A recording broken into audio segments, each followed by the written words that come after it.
قرآن کہتا ہے وَإِذْ قَالَ لُقْمَانُ لِابْنِهِ وَهُوَ يَعِظُهُ، لقمان نے اپنے بیٹے کو نصیحت کی، اس نصیحت کو یاد کرو۔ اللہ کو باپ جو بیٹے کو نصیحت کر رہا ہے وہ نصیحت حالانکہ نبی کے دور سے پہلے کا واقعہ ہے۔ لقمان علیہ السلام پیغمبر تھے یا ولی اللہ تھے، کوئی مستند روایت سے ثابت نہیں ہے۔ ہم کہتے ہیں اگر اللہ کے نبی تھے تو ہم ان کی نبوت پہ ایمان رکھتے ہیں، نہیں تھے تو نہیں تھے، تو ہمیں معلوم نہیں ہے۔ لیکن اگر ولی اللہ بھی تھے تو اپنے بیٹے کو جب نصیحت کر رہے تھے، ان کو کیا پتا تھا کہ اللہ کو میری یہ نصیحت اتنی پسند آئے گی، یہ انداز اتنا پسند آئے گا، میرا اخلاص اتنا پسند آئے گا کہ اللہ آخری نبی پر اپنی اس کتاب میں میری اس نصیحت کو نازل کر کے ہمیشہ کے لیے اس کو قرآن کا جز بنا دے گا۔ تو نصیحت بہت امپورٹنٹ تھی، اس لیے اللہ نے ذکر کی۔ اس کا بھی ہماری گھریلو لائف سے تعلق ہے۔ وہ نصیحت کیا تھی؟ قرآن کہتا ہے جب لقمان نے اپنے بیٹے کو نصیحت کی، اس سے ہمیں ایک سبق ملتا ہے کہ باپ کو چاہیے کبھی کبھی بچوں کو اچھی اچھی باتیں بھی بتا دیا کریں۔ ابا گھر میں بچوں کو ٹائم دیتے ہی نہیں ہیں، بزنس، کاروبار، جاب، پیدا ہو رہے ہیں، بس ان کے ساتھ بیٹھنا، ان کی سننا، کچھ اپنی سنانا یہ ہے ہی نہیں۔ اور اگر سناتے بھی ہیں تو کیسے؟ وہ ایسے سناتے ہیں کہ جب آئے ابے پڑا ہوا ہے، میں گیا تھا سوسوی بھی سو رہا تھا، کمبخت ابھی بھی سو رہا ہے، ٹھڈا مار کے اٹھایا اس کو، اٹھ۔ تو اس میں باپ کے لیے بھی نصیحت ہے اور بیٹے کے لیے بھی۔ قرآن کہہ رہا ہے لقمان نے اپنے بیٹے سے کہا وَهُوَ يَعِظُهُ يَا بُنَيَّ، اے میرے پیارے بیٹے۔ بنیہ کا مطلب اے میرے پیارے بچے، برخوردار۔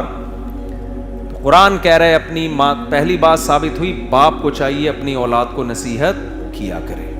اگر آپ نہیں کرتے تو آپ کامیاب باپ نہیں ہیں، باپ ہونے کی ذمہ داریاں پوری نہیں کر رہے۔ میرا بچے پیدا کرنے پر بیان آپ نے سنا ہوا ہے، بچوں کی تربیت پہ بیان آپ نے نہیں سنا ہوا۔ لوگ ایسا کر رہے ہوتے ہیں نا، 2 4 شادیاں کرتے ہیں، لٹکا کے چھوڑ دیتے ہیں، عدل نہیں کرتے، پھر کہتے ہیں ہم نے مفتی صاحب کا بیان سنا ہے۔ تو مفتی صاحب کے بیان میں صرف شادیاں نہیں ہیں بھائی، ان کے حقوق بھی ہیں، تو آدھا بیان لے رہے ہو آدھا نہیں لے رہے، تو یہ تو خراب ہو جائے گا نا معاملہ۔ تو آپ نے سنا ہے کہ بھائی قرآن کہتا ہے نسل زیادہ ہونی چاہیے، تو قرآن نسل زیادہ ہونے کی بھی ترغیب دے رہا ہے، ان کی پھر تربیت کی بھی۔ ایسا نہیں برساتی مینڈکوں کی طرح پیدا کر کے بس چھوڑتے جا رہے ہیں، وہ خود ہی پھدکتے پھر رہے ہیں کیچڑوں میں۔ مینڈک ایسی اسپیڈ سے بچے پیدا کرتا ہے نا، پیدا کر کے بھول جاتا ہے میرا بچہ گیا کہاں۔ ایسا ہی ہوتا ہے کہ نہیں ہوتا؟ تو ایسا نہیں ہے، نسل بڑھانی بھی ہے، ان کی تربیت کی فکر بھی کرنی ہے۔ تو قرآن کہتا ہے پہلی بات ہمیں ثابت ہوئی باپ کو چاہیے اولاد کو نصیحت کیا کرے۔ دوسری بات پتہ چلی نصیحت نرم انداز سے ہونی چاہیے، ابے تبے سے بولو نا نہیں ہونی چاہیے۔ جاتا ہی رکھ کے بچے کے چماٹ لگا دیا، ٹھڈے مار دیے، اس کو خام خامے جو ہے نا وہ طنز اور تانے، ابے تو پیدا ہوا تھا، میں تو پہلے ہی بول رہا تھا کہ یہ جو ہے نا یہ صحیح چیز پیدا ہی نہیں ہوئی ہے۔ اس طرح کی نا ان بچوں اپنے اولاد کی دوسروں کے سامنے برائی کر رہے ہوتے ہیں۔ یار میرا یہ بیٹا بڑا، جب بیٹے کو پتہ چلتا ہے میرا باپ دوسروں کے سامنے میری برائی کرتا ہے تو بیٹے پہ بڑے نیگیٹو اثر پڑتا ہے اس کا۔ دوسروں کے سامنے نہ اس کے راز فاش کیا کرو، بولو بھائی ہمارے گھر کا معاملہ ہے۔ لیکن بیٹے کو یہی حکم ہے کہ باپ اگر بدتمیزی کرتا ہے تو آپ اس کا جواب نہ دیں، آپ نے احترام کرنا ہے۔ خیر قرآن کہتا ہے لقمان علیہ السلام نے کہا یا بنیا، اے میرے پیارے بچے، لا تشرک باللہ۔ نصیحت کی ابتدا کہاں سے شروع ہوتی ہے؟ ہماری ابتدا یہاں سے شروع ہوتی ہے، بیٹے اسکول ٹائم پہ جایا کرو، دکان ٹائم پہ جایا کرو۔ اے میرے پیارے بچے، یہ جو دکان ہے نا تیرے باپ کی دکان، ایک دن وہ مر جائے گا، کھائے گا کہاں سے؟ ہمارے ہاں نصیحت کس سے شروع ہوتی ہے؟ یہاں سے۔ اے میرے بچے، میں تیرا باپ ہوں، مجھ سے تمیز سے بات کیا کر، یہاں سے شروع ہوتی ہے۔ اللہ کہتے ہیں یہاں سے نہیں، سب سے پہلے انٹروڈکشن ہوگا اللہ کا۔ اللہ کی مانے گا تو آپ کی مانے گا، اللہ کو نہیں مانے گا تو پھر انگریز اللہ کو نہیں مانتے تو باپ کو مانتے ہیں؟ ابے بھائی انگریزوں کے ہاں ہیومن رائٹس ویمن رائٹس کے اتنے رٹے لگا لگا کے پہاڑے یاد کیے ہوئے انہوں نے، صبح شام ویمن رائٹس ہیومن رائٹ پہ چیختے رہتے ہیں، ابا کو بوڑھے ہوتے ہی اولڈ ہاؤس میں جمع کرا کے آ جاتے ہیں کیونکہ خدا کو نہیں مانتے۔ اور ابا کے پہلے تو حقوق ختم کیے، پھر ابا ہی مارکیٹ سے شارٹ کر دیے انہوں نے۔ نہیں آئی بات سمجھ؟ اب جن کے ہوتے ہیں وہ فادر ڈے مناتے ہیں, جن کے نہیں ہوتے وہ کہتے ہیں صرف مدر ڈے ہی سال میں ایک دفعہ کافی. اب یہ بھی ایک مسئلہ ہے کہ لوگ پوچھتے ہیں, وہاں کوئی بھی مائیکل ہوگا, پوچھیں گے آپ کے فادر ہیں, وہ کہے گا ہاں ہیں. اچھا ہمارے یہاں تو نہیں ہوتے, آپ کے یہاں ہوتے ہیں؟ اچھا آپ ہونے والے لوگوں میں سے ہیں, ان کے ہیں. یہ ایک بحث چل پڑی ہے. ہمارے یہاں ابھی تک اس طرح کی رپورٹ الحمدللہ نہیں. بھائی ابا تو ہیں, تو کیا ہے, انہوں نے گاڈ کو اپنی ڈکشنری سے نکالا. جب خدا نکل گیا تو حقوق ختم. تو اگر آپ بچے کو اپنا وفادار بنانا چاہتے ہو تو سب سے پہلے اس کو اللہ سکھاؤ. تو اس لیے لقمان علیہ السلام نے کہا یا بنیا, اے میرے پیارے بچے, لا تشرک باللہ.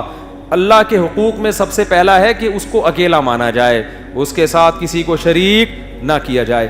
اگر مسلمانوں میں اس کا رواج ہوتا, بچوں کی تربیت کلمہ توحید سے شروع کرتے, تو آج جو ہمارے معاشرے میں مزار پرستی, یا رسول اللہ مدد, یا غوث اعظم مدد, یا علی مدد, اور قبروں پہ سجدے, یہ مسلمانوں میں رائج ہوتے؟ یہ ہوئے اس لیے کہ ہم نے بچوں کی تربیت کلمہ توحید سے شروع کی نہیں ہے, دوسری چیزوں میں لگا دیا ان کو پہلے. اب نمازی بھی ہوگا بچہ, قبر پہ سجدہ کر رہا ہوگا, روزے بھی رکھ رہا ہوگا, اور قوالیوں میں شرکیہ کلام بھی پڑھ رہا ہوگا. عرب میں یہ بڑی اچھی عادت ہے, وہ بچے کو سب سے پہلے کیا سکھاتے ہیں؟ وہاں اسکولوں میں سب سے پہلے توحید, وہاں جمعے کے خطبوں میں سب سے پہلے توحید. تو اس کا ہمیں بھی رواج دینا چاہیے. تو بچے کو سب سے پہلے کیا سکھانا ہے؟ بیٹا ہم ایک خدا کو مانتے ہیں, ہندوؤں کی طرح ہمارے ہزاروں بھگوان نہیں ہوتے, ہم عیسیٰ کو اللہ کا بیٹا نہیں کہتے, ہم کسی قبر پہ نہیں جھکتے, سارے بزرگ, سارے اولیاء, سارے پیغمبر اللہ کے ایک جیسے محتاج ہیں. یہ ہے توحید. انتم الفقراء الی اللہ, اے لوگو سب اللہ کے محتاج. بیٹا نبی سے دعا نہیں مانگنی, فرشتوں سے دعا نہیں مانگنی, حاجات میں ایاک نعبد, اے اللہ ہم تیری عبادت کرتے ہیں اور تجھی سے مدد. تو اپنا انٹروڈکشن بعد میں, اللہ کا انٹروڈکشن پہلے. نہیں آ رہی بات سمجھ میں؟ اور اسٹائل نرم. اسٹائل کیا ہونا چاہیے؟ نرم. یہ اب نہیں, لا تشرک باللہ ان الشرک لظلم عظیم. بیٹا شرک چھوٹا جرم نہیں ہے, بہت بڑا جرم ہے. ہلکا نہیں سمجھ لینا اس کو, کیونکہ آج بچہ لبرل بن جاتا ہے, کہہ رہے کیا ہو گیا اگر وہ چرچ میں جا کے عیسیٰ کو اللہ کا بیٹا کہہ رہے ہیں, وہ مندر میں جا کے پتھروں کے سامنے, ابا یہ تو کلچر ہے, یہ تو ہر ایک کا اپنا کلچر ہوتا ہے, تو اس کو آپ ایز اے کلچر لیجئے. بچے جب براڈ مائنڈر ہو جاتے ہیں نا, اسلام کی بحثیں شروع کر دیتے ہیں. جب پہلے دن سے اس کو بتا دیا بیٹا یہ کلچر نہیں ہے, یہ خدا کے ساتھ بہت بڑی زیادتی ہے, جس نے بنایا, بنانے میں کوئی شریک نہیں, تو آپ اس کے علاوہ کسی اور کے سامنے اپنی گردن کو کیوں جھکا رہے ہو؟ سمجھتے ہو کہ نہیں سمجھتے؟ دوسرا کام قرآن نے کہا وَوَصَّيْنَا الْإِنسَانَ بِوَالِدَيْهِ, اللہ کے بعد بچے کو سب سے پہلے حق سکھانا ہے باپ اور ماں کا. ماں باپ اپنے حقوق بھی بچوں کو نہیں سکھا رہے, آج کل بدتمیز بنا رہے ہیں باقاعدہ. بچے کی ہر خواہش پوری کرنا. بچہ ماں سے بدتمیزی کرتا ہے تو باپ کچھ نہیں کہتا, باپ سے بدتمیزی کرتا ہے تو ماں ہنس رہی ہوتی ہے. ہوتا ہے کہ نہیں ہوتا؟ بلکہ بعض باپ بچوں کو ماں کے خلاف ورغلا لے ہیں, بیٹا تمہاری امی تو ہیں ہی ایسی, آج تک کبھی انہوں نے مجھے سکون نہیں دیا, ٹینشن ہی دے کے رکھی ہے. ماں بچے کو کس کے خلاف ورغلا رہی ہے؟ ابا کے خلاف. میری جب سے شادی ہوئی ہے میں آئی ہوں, تمہارے باپ نے تو بیٹا میرے ساتھ یہ زیادتی کی ہے, تو 2 تھپڑ تمہیں بھی تو لگائے گا نا, وہ تو اس کی تو عادت ہی یہی ہے. اور ابا کا تنخواہ چھپاتے ہیں یہ, بیٹا تم یہ نہ دیکھا کرو اتنے انڈے آ رہے ہیں, اتنی ڈبل روٹیاں آ رہی ہیں, تمہارے ابا کے پاس بڑی جائیدادیں ہیں, چھپا کے رکھتے ہیں. اس سے بچے کے دل میں باپ کا شکر پیدا ہوگا یا ناشکری؟ اچھا انسان کی نیچر ہے, جب اپنے حقوق خود بتاتا ہے تو دوسرے پہ زیادہ اثر نہیں ہوتا. تو پتہ چلتا ہے کہ باپ کو چاہیے وہ ماں کے حقوق بتائے, سمجھتے ہو, اور ماں کو چاہیے وہ باپ کے حقوق بتائے. اگر شوہر نے بیوی کو ڈانٹ دیا بچوں کے سامنے, تو عورت بند کمرے میں جا کے لڑ لے اس سے کہ بچوں کے سامنے نہ ڈانٹا کرے مجھے. سمجھتے ہو؟ بچوں کے سامنے یہی شو کرے کہ بھئی تمہارے والد ہیں, میرے ہسبینڈ ہے. ڈانٹ دیا تو کیا ہو گیا بیٹا؟ اس کو عزت نفس کا مسئلہ نہ بنائے, اس سے بچوں کے دل میں باپ کی عظمت پیدا ہو. ہاں بند کمرے میں جا کے سمجھا دیں آپ, یہ بات مجھے یہاں بھی کہہ سکتے تھے, بچوں کے سامنے ذلیل کرنے کی کیا ضرورت تھی؟ تمہاری ایسی کی یہ آٹومیٹک منہ سے نکل رہا ہے, پتہ نہیں کیوں نکل رہا ہے, اللہ خیر کرے. تو آٹو پہ بھی کچھ چیزیں ہوتی ہیں نا, کیا خیال ہے بھائی, کچھ چیزیں آٹو پہ ہو جاتی ہیں نا, وہ پھر وہ ریورس کرنی پڑتی ہیں. تو وہاں نہ کہیں, اس سے بچے کے دل میں سربراہ کا احترام نکلے گا. تو شوہر کو چاہیے, وہ بچہ بیٹی جب ماں سے چیخ چیخ کے بات کر رہی ہے تو شوہر کو چاہیے ایسے موقع پہ ٹوکے کہ تمہاری ماں ہے, اللہ نے تمہیں اس کے سامنے آواز نیچی کرنے کا حکم دیا ہے. میں نے کبھی اس سے سامنے اونچی آواز سے بات کی ہے جو تم کر رہے ہو؟ ایک مثال دے رہا ہوں, یہ بھی آٹو پہ آیا ہوا تھا, خود بخود نکل گیا. تو یعنی یہ نہیں ہوگا, ایسے واپس لے لیں اس کو. اچھا خیر, تو کہاں کا بات چل گئی؟ تو قرآن دوسرے نمبر پہ کس کا حق بیان کرتا ہے؟ والدین کا.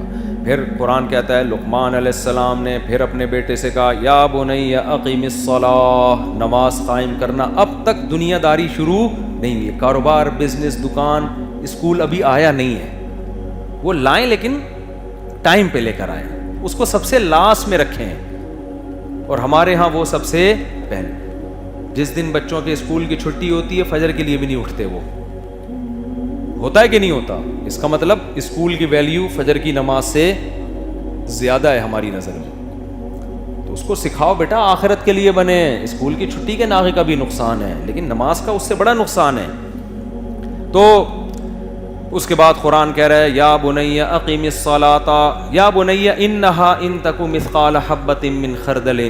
بچوں کی عادت ہوتی ہے چھپ کے گناہ کرنے کی, تو بچے کو پہلے دن سے بتا دیا جائے بیٹا اگر کوئی تنہائی میں چپکے سے کوئی نیکی کرو گے نا, اللہ اس کو بھی نکال کے لے آئے گا, اور اگر کوئی ہلکا سا بھی گناہ کرو گے اللہ اس کو بھی نکال کے لے آئے گا. ہم 24 گھنٹے تمہاری نگرانی نہیں کر سکتے. تم اللہ کے بندے پہلے ہو, ہماری اولاد بعد میں. کتنی بہترین. یہ غیر مسلموں کے پاس یہ آپشن ہے بچوں کو نصیحت کا اس طرح سے. غیر مسلم کیسے سمجھائے گا چھپ کے برائی نہیں کرنا؟ بھائی اسی طرح ہے نا کہ اللہ کی نظروں سے کون اوجھل ہو سکتا ہے. تو اس کو سمجھایا جائے کہ بیٹا ہم ہر وقت نگرانی نہیں کرتے, لیکن جس کے لیے ہم نصیحت کر رہے ہیں وہ تمہیں ہر وقت دیکھتا ہے. چھوٹی سے چھوٹی نیکی بھی وہ لے آئے گا, اور چھوٹی سے چھوٹی برائی بھی وہ قیامت کے دن حاضر کر دے گا. ان اللہ لطیف خبیر, بہت باخبر اور باریک بین ہے, اس کو ایک ایک پتے کے ہلنے کا بھی علم ہے. اس کے دل میں اللہ کا خوف بٹھائیں. پھر آگے نماز کی نصیحت, اقیم الصلاۃ, اے بیٹا نماز پابندی سے پڑھنی ہے. آج بڑا افسوس ہوتا ہے دینداروں کے گھروں میں بچوں کو نماز کا پابند نہیں بناتے, فکر ہی نہیں کرتے. سفر میں بھی جایا کریں, گھر میں فون کر کے بیگم سے پوچھا کریں بچے فجر کے لیے اٹھ گئے کہ نہیں اٹھ گئے. جب آپ گھر کی نگرانی چھوڑ دو گے نا تو پھر یا تو عورت بہت دیندار ہو, پھر ضرورت نہیں ہوتی, لیکن اگر عورت دینداری میں کمزور ہے تو بچے پھر بگڑ جاتے ہیں. تو آپ سفر میں بھی جاؤ, فون کر کے پوچھو بھائی نماز پڑھ لی ہے کہ نہیں. آپ کے گھر والوں کو پتہ ہونا چاہیے کہ ہمارے ابا کو نماز کی جتنی فکر ہے اتنی ہماری روٹی کی بھی فکر نہیں ہے. سمجھتے ہو؟ تو بار بار یہ نگرانی کرنی ہے. تبھی قرآن حضرت اسماعیل علیہ السلام کی ایک صفت کو ہائی لائٹ کرتا ہے, وَكَانَ يَأْمُرُ أَهْلَهُ بِالصَّلَاةِ وَالزَّكَاةِ. قرآن کہتا ہے اسماعیل اللہ کے سچے پیارے پیغمبر تھے, کیوں؟ اپنے گھر والوں کو نماز اور زکوٰۃ کا حکم دیتے تھے. یعنی حکم تو سبھی دیتے ہیں, وہ بہت زیادہ اہتمام کرتے تھے گھر والے نماز پڑھ رہے ہیں کہ نہیں پڑھ رہے, اور زکوٰۃ کا مطلب صدقہ کر رہے ہیں کہ نہیں کر رہے. تو اس کا بڑا خیال کرنا ہے. آگے اللہ, جلدی سے کمپلیٹ کروں نا اس کو میں, آگے اللہ قرآن میں فرماتے ہیں کہ وَأَمُرْ بِالْمَعْرُوفِ وَانْهَ عَنِ الْمُنْكَرِ. بیٹا معاشرے میں کوئی برائی نظر آئے تو خاموش نہیں رہنا ہے, اس کے خلاف بولنا ہے. اور معاشرے میں کوئی اچھا کام کر سکتے ہو تو نیکی کو فروغ دینا ہے. ہاں اس میں اپنی استطاعت ضرور دیکھی جائے گی. وہ تو امر بالمعروف اور نہی منکر کے تو فقہی احکام ہیں, ان کی رعایت کہ بے موقع نصیحت نہ ہو, کہ نصیحت کرنے سے فائدے کے بجائے نقصان. وہ تمام احکام کو ملحوظ رکھ کے ایسا نہیں کر رہے ہیں کہ برائی دیکھ کے بالکل خاموش. اب سیاسی لوگ کر رہے ہوتے ہیں ایک دوسرے پہ فحش الزامات, تو یہ نہیں کہ علماء خاموش رہیں. جہاں زیادتی ہو رہی ہے یہ علماء کی ذمہ داری ہے وہ تنبیہ کریں کہ بھئی یہ زیادتی ہے, جو بھی جتنا آسانی سے ممکن ہو. تو آگے قرآن کہتا ہے وَأَمُرْ بِالْمَعْرُوفِ وَانْهَ عَنِ الْمُنْكَرِ. بیٹا بات ہمیشہ سچ کی کرنا زبان سے, اور برائی سے لوگوں کو اپنی استطاعت کے بقدر روکنا. آگے قرآن کہتا ہے وَاصْبِرْ عَلَىٰ مَا أَصَابَكَ, اور اس کے نتیجے میں جب ری ایکشن ہوگا تو اس پہ صبر کرنا ہے. دیکھو یہ نہیں کہا قرآن نے کہ توحید پہ چلنا, جو ری ایکشن ہوگا صبر کرنا, یہ نہیں کہا. کیوں؟ لقمان علیہ السلام توحید پرست تھے, بیٹا بھی توحید پرست تھا. جب مسلمان توحید پہ چلتا ہے آگے سے کوئی ری ایکشن نہیں ہوتا. اگر باپ بھی مسلمان ہے, ہاں کوئی غیر مسلم اسلام لائے گا تو ری ایکشن ہوگا. تو ہم اگر توحید کی بات کریں تو کوئی ری ایکشن ہوگا, لہذا صبر کی بھی ضرورت نہیں ہے. اس لیے وہاں انہوں نے صبر کا نہیں کہا. کیا ہو گیا بھائی, اگر تھک گئے ہو تو ختم کر دیتے ہیں. وہاں انہوں نے صبر کا لفظ استعمال نہیں کیا کیونکہ ابا بھی توحید پرست, خاندان بھی توحید پرست, یہاں صبر کی ضرورت ہی نہیں پڑے گی, بس توحید پہ قائم رہنا. پھر جب نماز کی بات آئی تو یہ نہیں کہا بیٹا صبر کرنا, کیونکہ نمازی گھرانے میں نماز چھوڑنا مشکل ہوتی ہے, پڑھنا مشکل. سب روزہ رکھ رہے ہو, ایک بیٹا نہیں رکھے, سارا دن ذلت سے چرسیوں کی طرح اس کا منہ نظر آتا ہے نا, کبھی ادھر گھس کے کھا رہا ہے, کبھی بیٹھ کے نیچے گھسا ہوا ہے, کبھی واش روم میں جا کے ٹھوس رہا ہے, اور خود بھی اس کا ضمیر ملامت کر رہا ہوتا ہے کیا کر رہا ہے تو.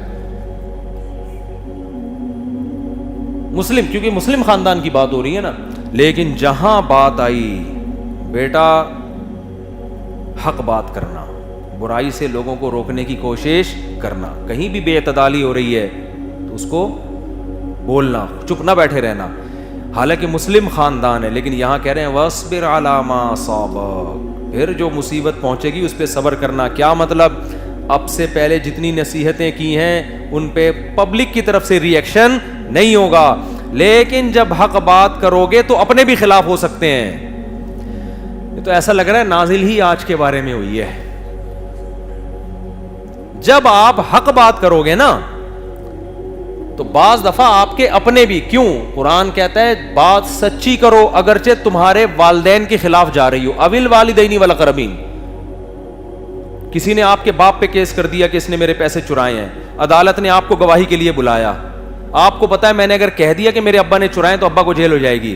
اسلام کہتا ہے آپ کو یہ بولنا پڑے گا کہ میرے ابا نے چرائے ہیں. حالانکہ ابھی تھوڑی دیر پہلے اسلام والدین کے حقوق بتا رہا ہے. تو اسلام آپ کو ماں باپ کے بارے میں بے انصافی کی اجازت نہیں دیتا, تو اپنے سیاسی لیڈر کے بارے میں بے انصافی کی اجازت کہاں سے دے دے گا؟ کیا آپ چونکہ فلاں جماعت کے ہیں, سیاسی لیڈر ہیں, لہذا جو آپ کا لیڈر دوسرے پہ الزام لگا دے آپ نے اس الزام کو سچا مان کے اس پہ وہی الزام لگانے جو آپ کے لیڈر کہہ رہے ہیں؟ یہ جائز ہوگا اسلام میں؟ آپ پی ٹی آئی کے ہیں تو اب آپ نے مسلم لیگ پہ ہر وہ الزام لگانے جو پی ٹی آئی لگا رہی ہے, جبکہ آپ کے پاس کوئی ثبوت نہیں ہے. آپ چونکہ جے یو آئی کے ہیں تو آپ نے اب جے یو آئی میں ہونے کی وجہ سے ہر وہ الزام جو اس نے پی ٹی آئی پہ لگایا آپ نے وہ لگانا ہے. اور آپ اگر پیپلز پارٹی کے ہیں اور پھڈا مسلم لیگیوں سے چل رہا ہے تو اس نے نواز شریف کو چور کہہ دیا تو آپ نے بھی چور کہنا ہے, کیونکہ زرداری نے اس کو چور کہا ہے اور بندر بھی پیچھے ہنس رہے ہیں کہ کیا کہہ دیا. ایک میمز آئی ہے, زرداری صاحب کہہ رہے ہیں جب غریب آدمی بھوکا سوتا ہے تو مجھے رونا آتا ہے, مجھے بہت افسوس ہوتا ہے غریب کو دیکھ کے. پیچھے دکھائے بندر جنگل کے, وہ بھی ہنس رہے ہیں اس بات, پوری دانت کھول کھول کے نا بندر بھی. لیکن پیپلز پارٹی والے یہ کریں گے, وہ نواز شریف پہ ایسا الزام لگا, جب ابھی تو پھڈا نہیں چل رہا نا, لیکن جب چلے گا پھڈا پھر دیکھنا. اگر وہ جناب زرداری صاحب کہیں گے نواز شریف نے یہ چوری کی, بغیر تحقیق کے مان لیں گے. بھیا آپ کے پاس تحقیق نہیں ہے, آپ وہ الزام اپنے لیڈر کے کہنے پہ کسی دوسرے پہ مت لگاؤ. قرآن کہہ رہے اپنے باپ کی رعایت, ماں کی رعایت نہیں کر سکتے تو اپنے لیڈر کی رعایت کہاں سے؟ تو آپ نے ایسے موقع پہ آپ جس بھی سیاسی تنظیم کو جوائن کرو, لیکن اپنے لیڈر کے کہنے پہ بلا دلیل آپ نے کسی پہ الزام نہیں لگانا. یہ بڑا چل رہا ہے وہ چور ہے وہ کہہ رہے نہیں, وہ چور ہے وہ کہہ رہے اس نے اتنے کھا لیے, اتنے کھائے بھی ہیں, میں نہیں کہتا کہ نہیں کھائے ہیں, اس پہ تو ثابت ہو چکا ہے بہت سے لوگوں نے بہت کچھ کھایا ہے الحمدللہ. پوری اسٹیل ملیں کھا کے ان کے چمچ بھی چھوڑے نہیں ہیں. اسٹیل مل میں تو اگر ایک چمچ بھی اسٹیل کا تھا نا, وہ بھی ہمارے حکمرانوں نے الحمدللہ چھوڑا نہیں. اسٹیل مل میں چمچ بنتے نہیں ہیں, اسٹیل مل میں تو خام لوہے کو لے جا کے سریے کی شکل میں نکالا جاتا ہے. تو اگر وہ سریا کھا جاتے تو ہمیں اعتراض نہیں ہوتا, لیکن اسٹیل مل میں جو دائیں بائیں اسٹیل کے چمچ پڑے ہوئے تھے, جو اسٹیل مل سے ان کا کوئی تعلق نہیں تھا, وہ بھی کھا گئے الحمدللہ. تو جن چیزوں کا اسٹیل مل سے تعلق نہیں ہے لیکن تھیں اسٹیل کی, جب ان کو نہیں چھوڑا تو جو جن کے لیے اسٹیل مل بنی تھی اس کو کون چھوڑے گا؟ تو کھائے میں مانتا ہوں, آپ یہ نہ سمجھے کہ میں اپنے حکمرانوں کو کہہ رہا ہوں دودھ کے دھلے میں, لیکن بعض الزامات ایسے ہوتے ہیں جو صرف دوسرے کو نیچا دکھانے کے لیے ہوتے ہیں. تو کوئی بھی کسی پہ لگائے, آپ نے اس الزام کو قبول نہیں کرنا. کوئی اچھا کام کرے اپریشیٹ کرنا ہے, آپ کی تنظیم کا کرے یا مخالف کرے. برا کام کر رہے حوصلہ شکنی کرنی ہے, آپ کی تنظیم کا کرے یا دوسرے کی تنظیم. یہ میرا حکم نہیں ہے بھائی, یہ کس کا حکم ہے؟ قرآن کا. اس پہ پتہ ہے کیا ہوگا؟ وَاصْبِرْ عَلَىٰ مَا أَصَابَكَ. جب آپ حق بات کہیں گے تو لقمان علیہ السلام کہہ رہے ہیں یہاں پبلک خاموش نہیں رہے گی, یہاں پبلک آپ کے اگینسٹ ہونا شروع ہو جائے گی. لوگ کہیں گے بک گیا, لگ رہا ہے فلاں تنظیم نے پیسے دیے ہوئے اس کو, جبھی اس کی اتنی حمایت کر رہا ہے, کھا گیا پیسے. حالانکہ ان میں ایسے لوگ بھی ہوں گے جن کو جو ملنے کے لیے گئے ان کو چائے کا کپ بھی نہیں ملا. ایسے بھی لوگ ہوتے ہیں علماء بیچاروں کو, جو جس کی حمایت کر رہے ہوتے ہیں اس نے ان کو کبھی 5 روپے بھی نہیں دیے ہوتے. گھر جب کوئی کسی کے جاتا ہے تو بندہ چائے تو پلاتا ہے نا. بعض ایسے علماء بھی ہیں کسی سیاسی لیڈر کی حمایت کی, اس کے گھر ملنے کے لیے گئے, اس نے چائے بھی نہیں پلائی اس کو. وہ آ کے بتا رہے تھے چائے بھی تک ہی نہیں ملی, پھر بھی وہ اس کی حمایت کر رہے ہیں, اور لوگ الزام لگا رہے ہیں لاکھوں ڈالر کھایا ہوا ہے اس نے. سمجھ میں آ رہی؟ تو یہ ہماری قوم کا ایک المیہ ہے. تو خیر کہاں سے کہاں بات چلی گئی. تو لقمان علیہ السلام نے بیٹے سے کہا بیٹا جب حق کرے گا نا پھر ہوگی, نماز پہ نہیں ہوگی. آپ نماز پڑھتے رہے, لوگ ویڈیو بنا بنا کے ڈالیں گے حضرت جی دعا میں رو رہے ہیں, دیکھو کتنا رو رہے ہیں, کتنے پیارے لگ رہے ہیں, یہ ہیں ہمارے شیخ. آپ طواف کر رہے ہیں, لوگ ویڈیو بنا بنا کے ہمارے شیخ طواف کر رہے ہیں, ہمارے شیخ مدینہ میں ننگے پاؤں چل رہے ہیں, ہمارے شیخ اتنا لمبا سجدہ کہ پولیس آئی اٹھانے کے لیے. اتنے پیارے ہیں ہمارے شیخ. ہمارے سیاسی لیڈر نے اس دن درود شریف پڑھا ہے. اس دن ہمارے سیاسی لیڈر کو میں نے دیکھا ٹوپی پہنے ہوئے بیٹھے ہوئے تھے, اتنے نیک ہیں. تو جو بھی اپنے سیاسی لیڈر کی ایک ٹوپی بھی ہوگی نا کہ اس دن وہ ٹوپی پہن کے بیٹھا تھا, اتنے اسلامی ذہن ہے ان کا, اسلامی. دیکھو ٹوپی پہنی ہوئی تھی. اور دوسرا والا بھائی وہ پتہ نہیں کیا کیا کر رہا ہوگا, وہ اس سے زیادہ اچھے کام کر رہا ہوگا, اور وہ 2 نمبر ہے. یہ چل رہا ہے مارکیٹ میں. تو اس لیے لقمان علیہ السلام نے اپنے بیٹے سے کہا بیٹا حق پہ قائم رہنا ہے, سمجھ رہے ہو, لیکن بتا دیا کہ باقی چیزوں پہ مخالفت نہیں ہوگی. اعتکاف سے جب گھر جاؤ گے تو گھر والے ہار لے کے کھڑے ہوئے ہوں گے, ہے یہ نا, اور حج سے آؤ گے ایئرپورٹ پہ استقبال کے لیے لوگ کھڑے ہوئے ہوں گے. لیکن جہاں گھر میں تم نے یہ کہہ دیا کہ یہ گھر میں ہمارے ٹھیک نہیں ہو رہا, بیگم پردہ کر لیا کرو, میرے بھائی سے تمہارا پردہ ہے, وہیں سے بیگم کا ری ایکشن شروع. سمجھتے ہو؟ جہاں بچے کو آپ نے کہہ دیا بیٹا, پیارے بچے, بہت پیارے بیٹے, ہر وقت پب جی نہ کھیلا کرو, میرے پیارے بچے, بہت القابات لگا دی. بیٹا کہے گا ابا یار پتہ نہیں کیا ٹینشن ہے یار, یہ سعودیہ میں ہی رہتے تو اچھا تھا, یہ بس کمانے کی مشین ہے, ان کا کام ہے انڈے ڈبل روٹی, کھانا پینا, بڑا گوشت چھوٹا گوشت یہ پرووائڈ کرنا. میں کہتا ہوں آج گھر میں جو باپ کی حیثیت ہے نا وہ ایک خانسامہ ہے جس کو پیار سے ابا کہا جاتا ہے وہ کیا؟ خانسامہ. ملازم نہیں ہوتا, گیس کا بل بھی وہ دے گا, بجلی کا بل بھی وہ دے گا, اسکول کی فیسیں بھی وہ کم بخت دے گا. اب یہ کم بخت آٹو پہ آ گیا نا, کیونکہ میں دے رہا ہوں نا, تو کچھ چیزیں آٹو پہ ہیں نا, وہ آٹومیٹک نکل جاتی ہیں منہ سے. تو اور جناب وہ سب کچھ اس کا کام ہے پرووائڈ کرنا. اور جہاں 6 کے بجائے 5 انڈے لے آئے تو آپ کی خیر نہیں ہے. لیکن وہ یہ نہیں کہہ سکتا کہ یہ موبائل دے دو مجھے, میں دیکھ رہا ہوں 1 گھنٹے سے کارٹون کھیل رہے ہو تم اس میں. وہ بیگم سے یہ نہیں کہہ سکتا, میں کہہ سکتا ہوں ایسا نہ ہو کہ یہ آٹو پہ نہیں ہے, یہ مینول پہ سوچ سمجھ کے بول رہا ہوں میں, ٹھیک ہے. وہ یہ نہیں کہہ سکتا کہ بھائی ابھی تم اپنی اماں کے گھر نہ جاؤ, ابھی میں سفر سے آیا ہوں, میں چاہتا ہوں کچھ دن تمہارے ساتھ رہوں, پھر تم چلی جانا اپنی. کتنا پیارا میاں یار, ورنہ تو میاں اس پہ خوش ہوتے ہیں اماں کے گھر جاؤ. آپ کو اتنا پیارا میاں ملا ہوا ہے جو جانے نہیں دے رہا, تو قدر کرو, اس کی بات مان لو. وہ کہہ رہا ہے تھوڑا ہاتھ ہلکا کر لو بیگم, اس دفعہ عید پہ شاپنگ تھوڑی کم کر لو, مہنگائی بہت بڑھ گئی ہے, صحیح ہے نا, بہت ڈالر اوپر چلا گیا ہے, کچھ بھی نہیں چلتی اس بیچارے کی گھر میں. جہاں آپ نے نصیحتیں شروع کر دی, نماز بیگم اب نماز پڑھ لو ٹائم پہ, یا عورت نے شوہر کو کہنا شروع کر دیا, دونوں طرف ہوتا ہے معاملہ.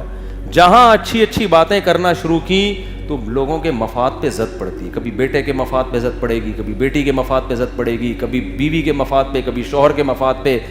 تو اب ری ایکشن شروع کے ایک مصیبت ہم نے گھر میں پال لی ہے. تو نصیحت تو آرام سے ہی کریں, خام خام مسئلہ نہ بنایا کریں, لیکن تھوڑی بھی کریں گے نا تو عموماً ری ایکشن ہوتا ہے. اس لیے لقمان علیہ السلام نے بیٹے سے کہا کہ بیٹا جب معاشرے میں خیر کو فروغ دینے کی کوشش کرو گے تو ری ایکشن ہوگا. بند کمرے میں بیٹھ کے اللہ اللہ کرو گے کوئی نہیں کہے گا, لوگ الٹا آ کے دم کروائیں گے آپ سے, جن چڑیل بھوت بھگوائیں گے آپ سے آ کے. اور آخری بات, کیونکہ وقت بہت زیادہ ہو گیا ہے, قرآن کہتا ہے وَلَا تُصَعِّرْ خَدَّكَ لِلنَّاسِ وَلَا تَمْشِ فِي الْأَرْضِ مَرَحًا. اے بیٹا جب اللہ کوئی عہدہ دے دے, دولت دے دے, پیسہ دے دے, کوئی عہدہ دے دے, آپ وزیر اعظم بن گئے, آپ علاقے کے گورنر بن گئے, یا آپ 17 گریڈ کے آفیسر بن گئے, یا ویسے ہی کوئی بزنس چل پڑا, اب ایسا نہ ہو کہ لوگوں سے رخسار کو پھیرنا شروع کر دو. ٹائم نہیں ہے میرے پاس. غریب آ جاتے ہیں رکشے والے ہر وقت. آپ کے ماموں آئے آپ سے ملنے کے لیے, جب آپ غریب تھے تو بڑے کھڑے ہو کے ملا کرتے تھے, اب جب آپ کو دولت دے دی وہ بیچارہ رکشا چلا رہا ہے, ابے یار یہ ٹائم ویسٹ کرنے کے لیے, میرا بزنس کا ٹائم ہے, ماموں آ گئے اس ٹائم پہ. ہوتا ہے نا, آپ کا پرانا اسکول کا دوست آ گیا 5ویں کلاس کا, بنٹے کھیلتے کھیلتے اس نے ساری زندگی اسی طرح برباد کر دی. آپ پڑھے لکھے تھے, انجینئر بن گیا, 5ویں کلاس کا آپ کا پرانا کلاس فیلو آیا, آپ نے کہا آ گیا مصیبت. ٹھیک ہے نا, یہ ہے تکبر. آپ کو جب ووٹ ملا آپ وزیر اعظم بن گئے, جن لوگوں نے آپ کو سپورٹ کیا, جن لوگوں نے آپ کو اس کا ساتھ دیا یا نہیں بھی دیا, اب بڑے بڑے وعدے کیے تھے میں یہ کرا دوں گا, میں یہ کرا, اب لوگ آ رہے ہیں اور آپ منہ ادھر کر کے بیٹھے. ایک تو ٹائم کو مینیج کرنے کے لیے منہ پھیر لینا وہ ایک الگ چیز ہے. 24 گھنٹے تو کوئی فارغ نہیں ہوتا نا. کیا خیال ہے بھائی؟ اب ایسا تو نہیں کہ لوگوں کی طرف ہی منہ کر کے بیٹھا رہے, پھر تو یہ منہ کسی اور کام کا رہے گا ہی نہیں. تو ٹائم تو بیوی بچوں کو بھی دینا ہے, کاروبار کو بھی دینا ہے, کام کو بھی دینا ہے, لیکن کچھ مینیج کر کے لوگوں کو بھی ٹائم دینا ہے, اور امیر اور غریب ہونے کی وجہ کا فرق نہیں کرنا. اچھا اس میں ایک بات سمجھ لیں, بعض علماء امیر غریب ہونے کی وجہ سے فرق نہیں کرتے, بلکہ وہ بعض دفعہ کسی بڑے آدمی کو اس لیے ٹائم دے دیتے ہیں کہ اس پہ اگر محنت کی تو یہ پورے علاقے کو سدھار دے گا, تو اس کو تکبر نہیں کہا جائے گا. سمجھتے ہیں کہ یار جیسے موسیٰ علیہ السلام ڈائریکٹ فرعون کے پاس پہنچے نا کہ بھائی اس پہ محنت کرو, یہ سیدھا ہو گیا تو پورا مصر سیدھا ہو جائے گا, تو اس کو ہم یہ نہیں کہیں گے کہ غریب آدمی کو چھوڑ کے فرعون کے پاس کیوں گئے. سمجھتے ہو, کیونکہ یہاں امیر اور غریبی کے فرق کی وجہ سے نہیں گئے, بلکہ جس کا اثر رسوخ زیادہ ہے اس پہ محنت کرنے کا فائدہ زیادہ ہوتا ہے, یہ اس بیس پہ تھا. تو تکبر کی بیس پر اگر آپ لوگوں سے منہ پھیرتے ہو تو یہ بہت برا عمل ہے. غریب امیر کو دونوں کو سینے سے لگایا کرو. سمجھتے ہو کہ نہیں سمجھتے؟ اور اپنے رشتہ داروں میں تو اس کا بڑا خیال کرنا چاہیے. آپ کے بہت شکایتیں آتی ہیں لوگوں کی, یار ہمارے کزن مالدار ہو گئے, ان کے ویزے لگ گئے باہر کے, اور پیسہ اب ہمیں پوچھتے ہی نہیں ہے. اور بھائی کزن کا جو رشتہ ہے وہ امیر غریبی کی بیس پہ نہیں ہے, وہ کس بیس پہ ہے؟ وہ تو رشتہ داری کی بیس پہ ہے. آپ کے 4 چاند لگ گئے, آپ کچھ بھی ہو, آپ نے غریب رشتہ داروں کو بھولنا تھوڑی ہے آپ نے. بالکل اسی طرح ہمارے بعض رشتہ دار بڑے اس لحاظ سے ہمیں اچھے لگتے ہیں کہ وہ ہم نے دیکھا وہ یہ فرق نہیں کرتے, ان کو پیسہ ہو نہ ہو وہ اسی طرح مل رہے ہیں. تو یہ انسان نوٹ کرتا ہے یہ چیزیں. خیر جلدی سے یہ سورہ لقمان مکمل کر دوں, 2 نصیحتیں اور رہ گئیں. وَلَا تَمْشِ فِي الْأَرْضِ مَرَحًا, اے میرے بیٹے زمین پہ تکبر سے مت چلنا. یہ سورہ لقمان میں, سورہ بنی اسرائیل میں کیا ہے؟ سورہ لقمان سورہ بنی اسرائیل میں بھی ہے, سورہ لقمان میں بھی ہے. کیا ہے؟ یا اقیم الصلاۃ وامر بالمعروف وانہی عن المنکر واصبر علی ما اصابک ان ذلک من عزم الامور ولا تصعر خدک للناس ولا تمشی فی الارض مرحا. زمین پہ اکڑ کے نہ چلنا, چال ڈھال سے لگے کوئی اللہ کا بندہ جا رہا ہے. یہ محلے کے دادا بن کے گریبان کھول کے سارے دہشت گردی سے تو پیدا ہوتے ہیں, بند کر دکان, جانتا نہیں ہے مجھے میں کون ہوں. تو کوئی بھی سیاسی تنظیم اگر اس ٹائپ کی ہے جو آپ کو بدماشی سکھا رہی ہے, اس سیاسی تنظیم کو آپ نے جوائن نہیں کرنا. بہت سی ایسی تنظیمیں آئی ہیں جنہوں نے نوجوانوں کو بدماش بنا دیا علاقے کا. ایسی تنظیموں میں جاؤ جو آپ میں تواضع سکھا رہی ہیں, ایسے لوگوں کے ساتھ اٹھو بیٹھو جو آپ کو جھکنا سکھاتے ہیں. اور آخر میں اللہ نے کیا فرمایا کہ وقصد فی مشیک وغضض من صوتک، اپنی چال میں میانہ روی پیدا کرو. یہ چال ایک سائن ہے. اصل میں بتایا جا رہا ہے کہ جو بھی کام ہوگا اس میں جلد بازی نہیں کرنی ہے، افراتفری نہیں کرنی ہے. ہر کام دیکھو، اعتدال کسے کہتے ہیں، اقتصاد کسے کہتے ہیں، سستی اور جلد بازی، چستی نہیں، سستی اور جلد بازی کے بیچ کا راستہ. فوراً اب لوگ کیا کرتے ہیں، یہ کامیابی کا بہترین اصول سمجھا رہے ہیں لقمان علیہ السلام اپنے بیٹے کو. اس میں آپ کی دنیا بھی بنے گی اور آخرت بھی. جلد باز لوگ کبھی بھی کامیاب نہیں ہوتے. مثال کے طور پر ایک بندہ آپ کے پاس آیا، جی 1 کروڑ روپے مجھے دے دو، بزنس ہے اور لگاؤ، اور دیکھو دھم دھم لوگ چھاپیں گے، اور دیکھو وسیم بھائی نے مجھے دیے تھے، آج اتنے پیسے ہو گئے، فلاں نے دیے تھے، آپ نے 2 کروڑ اٹھا کے دی تھی، یہ لے بھائی. کوئی بھی فیصلہ کرنے میں جلدی نہیں بھائی، تحقیق کرو. لالچ میں آ کے نا انسان کہتا ہے بس میں، جیسے وہ تھے مزاربت اسکینڈل نہیں چلا تھا، ہم چیخ چیخ کے تھک گئے بھائی یہ 2 نمبری ہو رہی ہے، یہ بندہ پیسہ لے کے بھاگ جائے گا. ہم داڑھی والوں کو بھی سمجھا رہے، تبلیغ والوں کو بھی، ٹوپی والوں کو بھی، بغیر ٹوپی والوں کو بھی، او بھائی اتنا پروفٹ انویسٹمنٹ پہ کوئی نہیں دیتا، یہ کہاں سے دے رہا ہے. مجھے یاد ہے وہ دن، ہمارے استاذ حضرت مفتی احمد ممتاز صاحب، اللہ ان کی عمر میں برکت دے، وہ پورے ملک کا دورہ کر کے آئے، مدرسوں میں خطاب کر رہے ہیں، اسکولوں میں، جہاں جہاں ان کو موقع مل رہا ہے سب کو سمجھا رہے ہیں بھائی ایسا نہیں ہوتا ایک آدمی اتنی رقم لے کے یہ بھاگ جائے گا. لیکن پیسہ اس نے اتنا دینا شروع کیا نا کہ آنکھیں اندھی ہونا شروع. مجھے یاد ہے لوگ آتے تھے، یار ہم اتنا سونا مفتی صاحب ہم لگا رہے ہیں، عورتوں تک نے کہا کہ بھائی سونا بیچو اور لگاؤ. ہم منع کر رہے ہیں کہ بھائی یہ نہیں، اتنی جلد بازی مت کرو. لیکن جہاں انسان کو زیادہ پروفٹ نظر آتا ہے وہ رسک لینا شروع کر دیتا ہے. نبی کا کیا طریقہ تھا، دع ما یریبک الی ما لا یریبک، مشکوک چیز کو چھوڑ دو، مشکوک چیز کو چھوڑ دو. اور حدیث میں یہ بھی آتا ہے، حدیث کا مفہوم ہے کہ جہاں نبی کو کسی چیز میں فائدہ زیادہ نظر آیا لیکن نقصان کا بھی خطرہ تھا، نبی نے اس کام کو چھوڑ کے وہ کام کیا ہے جس میں فائدہ کم ہو لیکن نقصان کا خطرہ نہ ہو. یقینی چیز کو لے لو، بے شک وہ کم ہو. رشتہ آ گیا آپ کے لیے، جی وہ لڑکی بڑی خوبصورت ہے، اور لڑکی والوں نے رابطہ کیا، فوراً ہاں، شکل دیکھ کے کیا کر دیا فوراً، بس فراڈی ہو سکتی ہے بھائی، 2 نمبر لوگ ہو سکتے ہیں، اخلاق کا تمہیں پتہ ہے نہیں، جی بس پسند بہت آ رہی ہے، بھاگا جا رہا ہے، بھاگا جا رہا ہے، پاگل ہوا بھائی. سارے فیصلے اسی طرح ہو رہے ہیں. تو لقمان علیہ السلام بچے کو اعتدال سکھا رہے ہیں، جلد بازی کسی بھی کام میں جلد بازی نہیں. شیخ بنانے میں بھی جلد بازی مت کرو. کسی پیر صاحب کا بیان سنا، انہوں نے رلا دیا آپ کو بیان میں، بڑی اچھی اچھی باتیں، آپ نے کہا یار بزرگ، اٹ از کالڈ بزرگ، اس کو کیا کہتے ہیں بزرگ. فوراً بیعت ہو کر اپنی زندگی ان کے حوالے کر دی. اتنی جلدی نہیں بھائی، تھوڑا بیٹھو، کچھ طویل عرصہ سنو ان کی، دیکھو کہ ان تلوں میں تیل کتنا ہے، ٹھیک ہے نا. لوگوں کے کہنے پہ نہ جاؤ. ہو سکتا ہے یہ سارے آپ جیسے بیوقوف بیٹھے ہو ان کے گرد جو ان کو اچھا کہہ رہے ہیں، یہ بھی آپ کی طرح جلد بازی میں آئے ہوں. تحقیق کرو. حکیموں ڈاکٹروں میں بھی ایسا ہوتا ہے، اڑے سنا ہے فلاں جگہ ایک حکیم ہے کیلے سے کینسر کا علاج کرتا ہے. ایسے ہو جاتا ہے نا، ہر پاگل سے پاگل بھاگا جا رہا ہے. کیلے سے شوگر کا علاج، ہمارے دور میں ایک حکیم ایجاد ہوا تھا، کیلے سے شوگر کا علاج، سانس دمے کا علاج. کیلے اور دمے کا کوئی تعلق نہیں ہے آپس. پبلک جا رہی ہے، پیسہ بہا کے پاگل ہو گئے، وہ دمہ اور بڑھ گیا ان کا ٹینشن سے. ہر کام میں کیا ہو رہا ہے.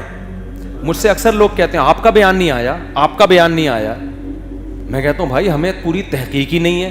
جب نئی یہ جو بھی حکومت گئی ہے نا، اس کے دور میں ڈیم کے لیے چندے کا اعلان ہوا، جی ڈیم بنے گا چندہ دو، پانی.